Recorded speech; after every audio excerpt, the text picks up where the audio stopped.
चीन ने दावा किया कि एआई यानी आर्टिफिशियल इंटेलिजेंस से कंट्रोल होने वाले उसके ड्रोन जंग के मैदान में किसी सैनिक के हाथों ऑपरेट होने वाले ड्रोन को बुरी तरह पछाड़ देंगे। और इस बात को साबित करने के लिए चीन ने दोनों ड्रोन के बीच एक तगड़ा मुकाबला कराया, जिसमें एआई से लैस ड्रोन ने आम ड्रोन को हरा दिया। चीन के मिलिट्री रिसर्चरों ने दावा किया कि टेस्ट में उन्होंने पाया कि एआई से लैस ड्रोन का रिमोट कंट्रोल से चलने वाले ड्रोन से कोई मुकाबला ही नहीं। एआई वाला ड्रोन इंसान से ऑपरेट होने वाले ड्रोन से बेहद ताकतवर निकला। उसने सैनिक की कमांड पर ऑपरेट हो रहे ड्रोन की एक एक चाल को भांप लिया और करीब 90 सेकंड में ही उसे चित कर दिया। इधर उमेश पाल हत्याकांड का एक और आरोपी एनकाउंटर में ढेर हो गया। यूपी के सीएम योगी आदित्यनाथ इस केस के किसी आरोपी को बख्शने के मूड में नहीं है। उनकी सख्ती के बाद यूपी पुलिस आरोपियों की धरपकड़ में जुटी हुई है।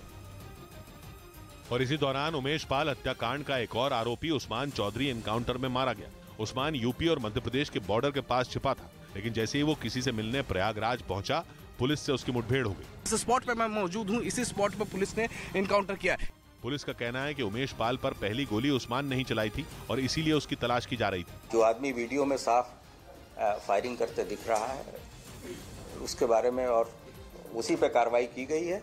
यूपी के सीएम प्रयागराज केस के हर आरोपी को सलाखों के पीछे पहुंचाने के मूड में है। सीएम योगी आदित्यनाथ के आदेश के बाद पुलिस लगातार छापेमारी कर रही है। उसे अतीक अहमद और उसके बेटे अरशद अहम की तलाश है, जो सरेंडर करने के चक्कर में पुलिस से छिप रहे हैं। लेकिन सीएम ने ठान लिया है कि जब तक प्रयागराज केस का हर आरोपी पकड़ा नहीं जाता, तब तक न वो चैन से बैठेंगे न उनकी पुलिस।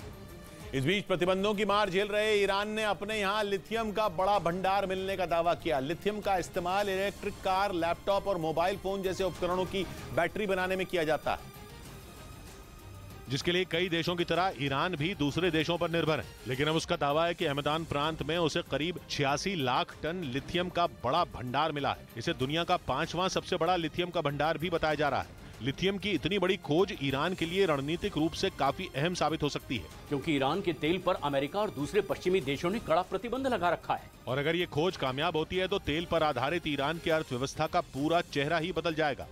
क्योंकि दुनिया भर में लिथियम की डिमांड बड़ी तेजी से बढ़ रही है और यह पहली बार है जब ईरान में लिथियम का इतना बड़ा भंडार मिला है, जिसके दम पर ईरान अपनी किस्मत पलट सकता है। इसके पीछे की वजह यह है कि लिथियम से इलेक्ट्रिक गाड़ियों के लिए बैटरी बनाई जाती है, क्योंकि गाड़ियों का धुआं जलवायु परिवर्तन के असर को बढ़ा रहा है और प्रदूषण को कंट्रोल करना मुश्किल हो रहा है। ऐसे में कई देशों में इलेक्ट्रिक गाड़ियों को इसके विकल्प के तौर पर देखा जा रहा है। इसी वजह से लिथियम बैटरी की डिमांड पूरी दुनिया में बढ़ रही है। वर्ल्ड बैंक की एक रिपोर्ट के मुताबिक क्लीन और ग्रीन एनर्जी की मांग को देखते हुए 2050 तक लिथियम, ग्रेफाइट और कोबाल्ट जैसी धातुओं का इस्तेमाल 500% तक बढ़ सकता है। और इसी वजह से ये माना जा रहा है कि ईरान के लिए लिथियम का भंडार सोना साबित हो सकता है। पश्चिमी मीडिया का दावा है कि लिथियम के दम पर आने वाले वक्त में ईरान अमेरिका को भी चुनौती दे सकता है,